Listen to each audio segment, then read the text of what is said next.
আগামী ২৮ তারিখেও কিন্তু গোটা বাংলাদেশেই এবং দক্ষিণবঙ্গের পশ্চিমবঙ্গের একাধিক জেলা জুড়েই কিন্তু ভারী থেকে ভারী বৃষ্টিপাত এবং দমকা ঝড় বয়ে যেতে পারে। এছাড়াও কিন্তু আগামী ২৯ তারিখেও দেখতে পাচ্ছেন ভারী বৃষ্টির প্রবণতা বাংলাদেশের ৪ থেকে ৫ বিভাগের জেলা এবং দক্ষিণবঙ্গের ৩ থেকে ৪ বিভাগের জেলা জুড়ে এবং পশ্চিমবঙ্গের ৪ থেকে ৫ বিভাগের জেলা জুড়েই কিন্তু দেখা যেতে পারে। এছাড়াও কিন্তু আগামী ৩০ তারিখ ৩১ তারিখেও কিন্তু ২৯ তারিখ ৩০ ৩১ এবং ১ তারিখ জুড়েও কিন্তু গোটা বাংলাদেশ এবং দক্ষিণবঙ্গের পশ্চিমবঙ্গের একাধিক জেলায় মাঝারি থেকে ভারী বৃষ্টি দেখা যেতে পারে। এছাড়াও কিন্তু আগামী ১ তারিখে বৃষ্টির পরিমাণটা কমে আসতে পারে।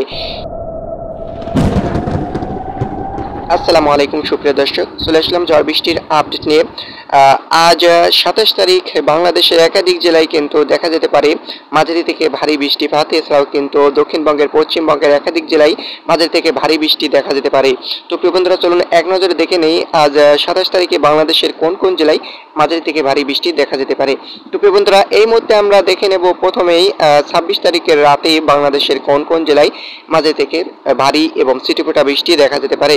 তো প্রিয় বন্ধুরা, এই মুহূর্তে দেখতে পাচ্ছেন আমরা ২৬ তারিখের রাতেই প্রবেশ করেছি। ২৬ তারিখের রাতে কিন্তু অবস্থানকালেই দেখতে পাচ্ছেন ময়মনসিংহ, সিলেট এবং রংপুর, পঞ্চগড়, বোদা এবং চট্টগ্রাম বিভাগের প্রত্যেকটি জেলা এবং সেই সাথে ফেনী এবং এর আশপাশের জেলা জুড়েই কিন্তু মাঝারি থেকে ভারী বৃষ্টিপাত একচাপা দেখা যেতে পারে। এছাড়াও কিন্তু ছিটেফোঁটা বৃষ্টি খুলনা এবং রাজশাহী, ঢাকা বিভাগীয় জেলায় দেখা যেতে পারে এবং বরিশাল বিভাগীয় জেলায়ও কিন্তু ছিটেফোঁটা থেকে মাঝারি ধরনের বৃষ্টিপাত দেখা যেতে পারে সাগর সংলগ্ন এলাকার সময়ই। এছাড়াও কিন্তু এই মুহূর্তে আমরা ২৭ তারিখের সকালে প্রবেশ করেছি।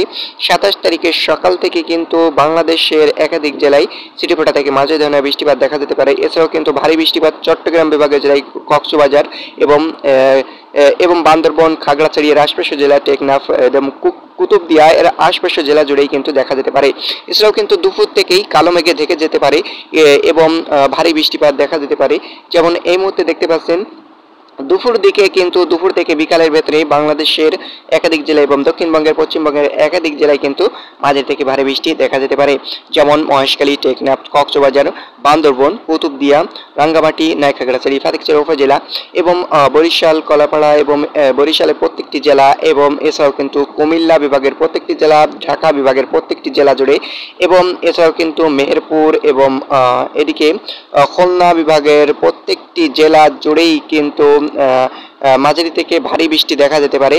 এছাড়াও কিন্তু শ্যামনগরে বৃষ্টির পরিমাণটা একটু কম থাকতে পারে, ছিটেফোঁটা বৃষ্টি দেখা যেতে পারে। এদিকে কিন্তু ময়মনসিংহ বিভাগের কিছু কিছু জেলাতে কিন্তু মাঝারি থেকে ছিটেফোঁটা বৃষ্টি এবং ভারী বৃষ্টি দেখা যেতে পারে। এছাড়াও নাটোর, বগুড়া এর আশপাশের জেলা জুড়ে কিন্তু মাঝারি থেকে ছিটেফোঁটা বৃষ্টি দেখা যেতে পারে। এদিকে কিন্তু দক্ষিণবঙ্গের কলকাতা, খড়গপুর, এদিকে কৃষ্ণনগর, কাটোয়া এর আশপাশের জেলা, পূর্ণিয়া এর আশপাশের জেলা জুড়ে কিন্তু শান্তিপুর, বর্ধমান, চন্দননগর, আরামবাগ, কলকাতা, কলাঘাট, খড়গপুর এর আশপাশের জেলা জুড়ে কিন্তু মাঝারি থেকে একচাপা মাঝারি ধরনের বৃষ্টিপাত দেখা যেতে পারে। এছাড়াও কিন্তু ছিটেফোঁটা বৃষ্টি অব্যাহত থাকতে পারে এবং সিলেট, রংপুর বিভাগের জেলায় ছিটেফোঁটা বৃষ্টি দেখা যেতে পারে দুপুর থেকে বিকালের ভেতরে।